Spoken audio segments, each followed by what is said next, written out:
traders, how are you? Vladimir here from Home Trader Club, and in this video I want to share my trading opportunity on New Zealand franc, both a short-term sell and a long-term buy that I believe is going to build up. So there are very interesting things happening on the charts, and let's not waste time. Let's go to the charts and talk about it. What, why, how is building up on the chart, on the price. But before we go to the charts, a big thanks and thumbs up to 8CAP Broker for supporting me and my channel.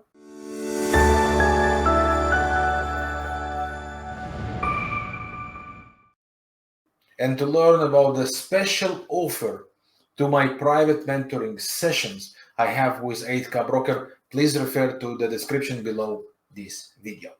Now let's take a look on the chart. But before the chart, a bit of numbers. This is our market trend snapshot from Home Trader Club. Take a look on the New Zealand franc.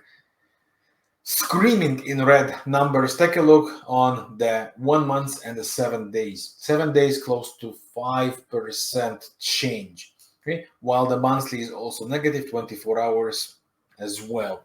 Such numbers usually tell one thing: rallies are very likely to provide further sell opportunities. The trend is absolute. So let's take a look how and what could be used of these numbers on the charts. According to the weekly chart, we are building here an ending cycle. And even though we started to see some bullish divergence on the moving average before with the previous low, the trend never managed to change. We never got any higher highs. We never got falling resistances line broken, and we never got the sequence of higher highs, higher lows with breakout and continuation. Such cases usually bring further move down, which is very likely to be limited until the next divergence will take place, and then the rally will start to build up.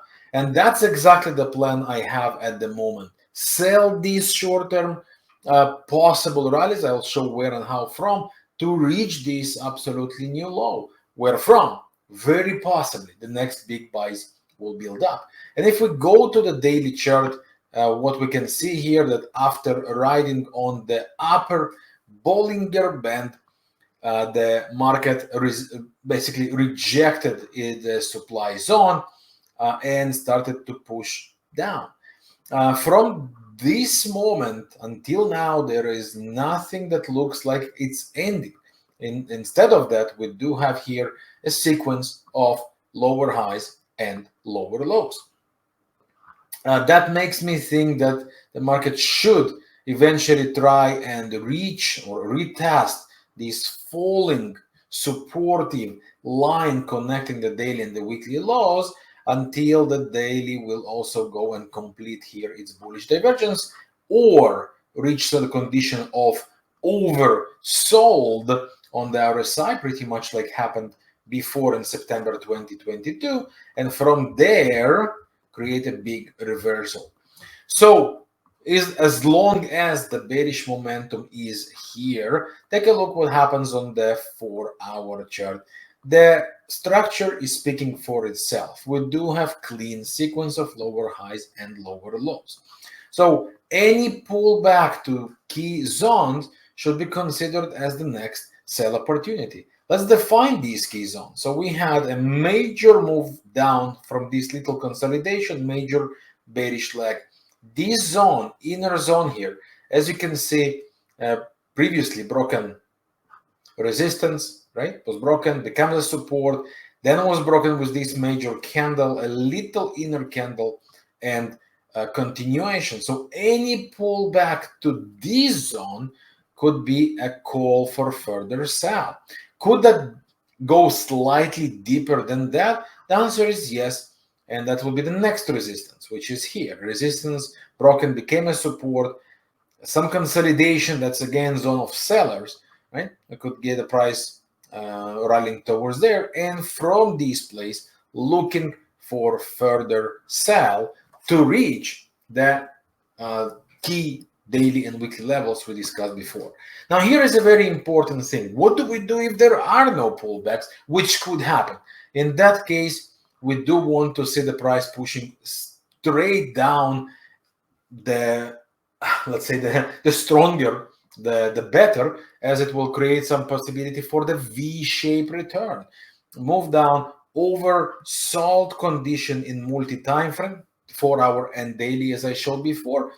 That would be great sign. And or to start and see some rounding bottom here, fake lows, like attempt to make a low which bounces, attempt to make another low which bounces, and then when the market will flip and make the higher highs, higher lows, look for the buys. Okay, so this is the full trading plan, the way I see that. Sell the rallies on the short term, and then as these lows are created, then looking to change and to flip the trend for a long-term buys. Until then, the short-term sell the rallies is the plan. And if the rallies don't happen, which could happen, right? Then there is no sell, basically, or no possibility to join this ongoing trend. And then just let this extreme oversold condition to happen before the major buys will take place. So that's pretty much my view on this instrument. Let me know, what do you think about this one in the comment section. If you have any questions, feel free to ask in the comment section. And I hope you find value in this video. If you do, please hit this like button. And if you are new to the channel, please subscribe to the channel with the subscribe button below this video. Feel free to share this video with anyone who you believe can benefit watching that. And I invite you to our trading family, the Home Trader Club, where you will get your access to our full trading courses, real-time trading education, and trading opportunities, access to the comprehensive media zone, access to the community, and so much more. Join our trading family with the link below this video. Meanwhile, thanks for your time watching this video. I wish you and yours all the best. I'll see you soon with more. Bye for now.